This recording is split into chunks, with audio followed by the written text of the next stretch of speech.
저희는 또 다음 문자 상담 만나볼게요. 끝번호 8336번님께서 남겨주셨습니다. 안녕하세요. 방송을 보다가 궁금해져서요. 저는 암 진단금도 말씀하신 것처럼 비갱신형으로 100세 만기로 5천만 원 가지고 있는데 제가 가족력이 있어서 암이 있어서 추가적으로 더 들고 싶은데 암 진단금을 알아보았는데 보험료가 너무 부담스러워요.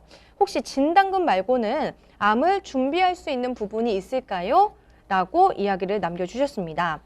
지금까지 저희가 설명을 들었던 대로 암 진단금은 준비가 되어 있는 분입니다. 보장을 더 늘리고 또 보험료는 부담이 된다. 이 두 가지를 다 잡기는 좀 힘들 것 같긴 한데 진단금 이외에 암을 준비할 수 있는 부분은 어떤 게 있는지 문의를 주셨어요. 이병준 전문가님이 좀 도와주실까요? 네, 진단금 이외에도 암을 준비하는 거는 다양한 방법들이 있습니다. 네. 근데 제가 이 부분을 설명드리기 위해서는 저희가 어떻게 암을 진단받고 진단받은 이후에 어떤 치료 과정을 거치는지를 살펴보면서 설명을 드릴게요. 네. 앵커님, 보통 앵커님께서는 병원 언제 가세요?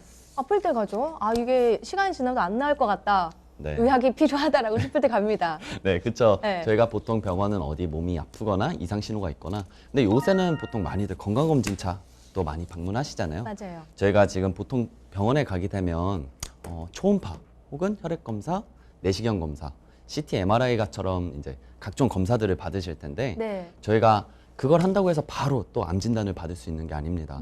그거를 토대로 의사 선생님께서 암일 수도 있으니까 저희 조직 검사 해보죠. 네. 라고 말씀을 하셔서 조직 검사를 하시고 한 1, 2주 뒤에 결과가 나온 거를 보고 최종 암 진단을 받게 됩니다. 네. 앵커님께서는 암 진단받은 이후에 가장 먼저 어떤 치료를 하실 것 같으세요? 뭐 암에 걸렸다고 생각하면 가장 빠른 게 수술이 아닐까라는 생각이 들거든요. 네, 맞습니다. 보통 많이들 이제 수술일 거라고 생각을 하십니다. 네. 네, 정확히 말씀드리면 첫 번째는 이제 수술, 두 번째는 항암 방사선 치료, 세 번째는 항암 약물 치료. 이 세 가지를 이제 어느 위치에 암이 발생했냐, 네. 암이 어느 정도까지 진행이 됐냐, 혹은 환자가 나이대가 연령대가 어느 정도이냐에 따라서 의사분께서 치료 과정을 이제 선택을 하실 텐데 예를 들어서 위암 같은 경우는 저희가 개복을 해봐야만 어느 정도 진행되는지 알 수 있기 때문에 네. 바로 수술로 들어갑니다. 아니면 요새 뭐 여성분들의 가장 큰 고민인 유방암 같은 경우는 유방은 맞아요. 여성의 상징성이다 보니까 바로 절세줄 수술을 하는 게 아니라 항암 치료나 방사선 치료를 먼저 권장을 해드립니다. 저희가 이 치료 과정들이 무사히 만약 끝난다면 완치 판정을 받아야 될 텐데 그렇죠. 앵커님께서는 완치 판정 언제 받을 수 있다고 생각하세요? 수술 받고 그 암덩어리 떼내면 그게 완치 아닌가요? 네. 아, 그쵸. 보통 많이들 저희 감기 나으면 네. 그때 감기가 완치인 것처럼 암도 치료가 끝나면 완치라고 생각하시는데 그렇죠. 보통 암은 이제 재발의 위험이나 음. 전이의 위험이 높기 때문에 한 5년 정도의 이제 추적 관찰 기간을 두고 그 이후에 완치 판정을 내리게 됩니다. 제가 이렇게 지금 암이 어떻게 진단받고 진단받은 이후에 어떻게 치료 과정을 거치는지 좀 간략하게 설명드렸는데 네. 앵커님 이 질문의 답이 여기 숨어 있는데 혹시 눈치채셨나요? 어떤 거죠? 어려운 것 같은 게 네. 사실 연예인들도 나와서 암에 걸렸는데 내가 완치 판정을 받았다라고 말씀을 하시면서 또 몇 년 뒤에 전이가 됐다, 네. 재발했다 이런 이야기도 참 많이 들었거든요. 네, 맞습니다. 보통 이제 치료가 끝났다면 완치 판정이라고 생각하시는데 암 같은 경우는 재발의 위험도 높고 전이의 위험도 높아서 보통 5년 정도의 추적 관찰 기간을 두고 그 이후에 완치 판정을 내리게 됩니다. 사실 암 진단을 받으셨다라는 분들 이야기를 들어보면 뭐 재발했다, 네. 그리고 또 뭐 전이가 됐다라는 이야기도 참 많이 들어봤어요. 네. 지금 그런 경우들이 워낙 많기 때문에 5년 정도의 여유 시간을 두는 거고요. 지금까지 이제 암 치료 과정에 대해서 이제 살펴봤는데 네. 제가 방금 설명드린 부분에 시청자분이 문의해 주신 답이 있습니다. 네. 앵커님 혹시 찾으셨나요? 알 것 같습니다. 그러면 이제 수술과 항암 치료에 대한 이야기를 해주실 거죠? 네, 맞습니다. 네. 척하고 바로 이해하시네요.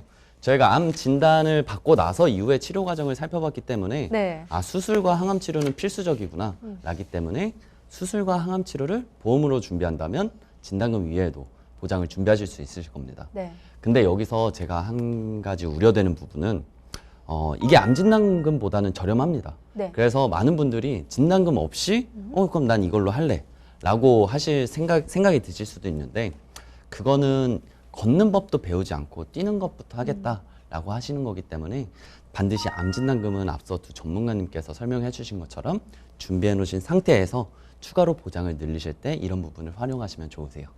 알겠습니다. 이렇게 여러 가지 설명을 좀 해주셨습니다.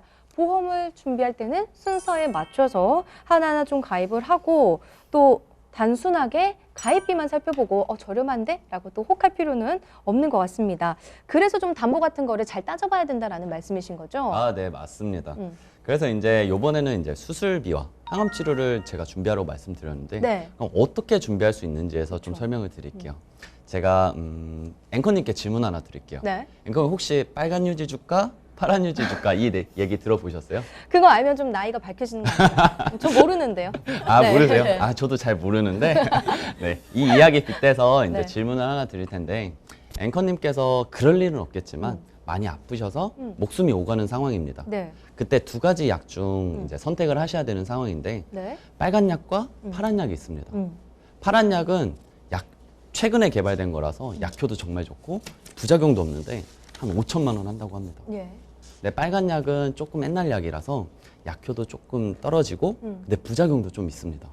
근데 대신 가격이 100만 원이라고 합니다. 앵커님께서는 어떤 약 드시겠어요? 당연히 그러면 파란 약 아닌가요? 좀 비싼 게 걱정이기는 하지만 그래도 부작용도 없다고 하니까 네. 당연히 파란 약을 선택할 것 같아요. 맞습니다. 저도 저 같아도 파란 약일 거고 네. 제 가족들이 당연히 아플 때 저 같아도 파란 약을 선택할 것 같습니다. 근데 제가 뜬금없이 이 질문을 왜 드렸냐면 저희가 항암 치료를 받는 과정에서 네. 똑같은 문제가 발생합니다. 지금 이제 자료화면 보시면 항암제는 1세대, 2세대, 3세대로 구분이 됩니다. 예전에 항암 치료 받으시는 분들 이제 저희가 머릿속에 그려보면 약이 워낙 독해가지고 네. 머리가 빠진다든지 살이 좀 빠진다든지 구토를 하신다든지 이런 부작용들을 보였는데 그 이유가 옛날 항암제는 암세포만 죽이는 게 아니라 걔네 옆에 있는 정상세포들도 같이 죽이기 때문에 그래서 부작용이 나타나는 겁니다. 이런 부분을 좀 보완을 하기 위해서 나온 게 바로 2세대 표적 항암제입니다. 이름에서도 아실 수 있다시피 암세포만 표적으로 한다. 주변의 정상세포들은 파괴하지 않고 암세포만 파괴함으로써 부작용도 줄어들고 치료 시간도 굉장히 많이 줄어들었습니다. 저희 옛날에는 항암 치료를 하려면 입원을 해서 항암 치료를 받았는데 맞아요. 요새 암 환자들 보면 그냥 하루 정도만 통원을 하시면 통원하시더라고요. 네, 네. 되실 겁니다. 근데 이렇게 좋아진 점도 있는데 반대로 아까 말씀드린 것처럼 문제가 발생하는데 바로 그게 금전적인 문제입니다. 저희가 실비에서 문제가 생기는데 네. 앵커님도 실비 가지고 계시죠? 맞아요. 저도 갖고 있습니다. 앵커님 혹시 통원 한도랑 입원 한도 어느 정도인지 아세요? 정확하게는 기억이 안 나는데 네. 제 기억상이 맞다면 뭐 입원으로는 뭐 5천만 원, 통원 네. 한 25만 원 이 정도인 걸로 기억을 해요. 네, 맞습니다. 요새 뭐 가입 정말 옛날 게 아니라면 대부분은 5천만 원, 25만 원 정도 가지고 계실 겁니다. 네. 네, 저희가 이 말씀드린 2세대 표적 항암제를 치료하는 데 있어서 보통 한 번 가는데 평균적으로 한 200만 원 정도가 듭니다. 너무 비싼데요? 네, 좀 많이 비쌉니다. 한 달에 근데 이거를 한 달에 한 번 하는 것도 아니고 한 달에 2번 정도, 평균 10개월 정도를 하셔야 치료가 이제 끝나는데 그럼 저희가 단순히 계산만 해봐도 암 치료 과정에서 표적 항암제로서 한 5천만 원 돈이 추가로 드시는 겁니다. 근데 이 중에 저희가 아까 말씀드렸던 것처럼 통원으로 하기 때문에 실비가 25만 원밖에 안 됩니다. 그래서 그 이외에 부담금은 전부 다 환자께서 부담을 하셔야 되기 때문에 이런 부분들에서 굉장히 많은 리스크가 생기실 겁니다. 진짜 너무 비싼 것 같아요. 네. 근데 제가 또 암에 걸렸다면 비싸다고 하더라도 나아야지라고 생각을 하면서 비싼 약을 쓸 수밖에 없을 것 같거든요. 저희가 이제 방송 전에 좀 이야기를 나눠봤었잖아요. 네. 정봉락 전문가님 고객님께서 실제로 이런 사례가 있었다고요. 네, 제 오래된 고객분이신데 네. 62세 남성분이시고 작년 9월에 간암 판정을 받으셔가지고 의사분의 권유에 따라서 간암의 대표적인 A 치료제 표적 항암제를 사용하여 지금 치료 중에 계세요. 지금 보시는 약이 제 고객님께서 치료받고 계시는 항암 치료제인데 네. 1회 약 200만 원 정도 치료 비용이 발생하고 계세요. 비싼 만큼 치료 효과도 좋아서 잘 치료받고 계시는데 정말 다행히도 처음 이 보험이 출시되었을 때 네. 제가 고객님께 연락드려 표적 항암 치료제를 권해드렸고 추가로 가입하셔서 진단금도 받으셨습니다.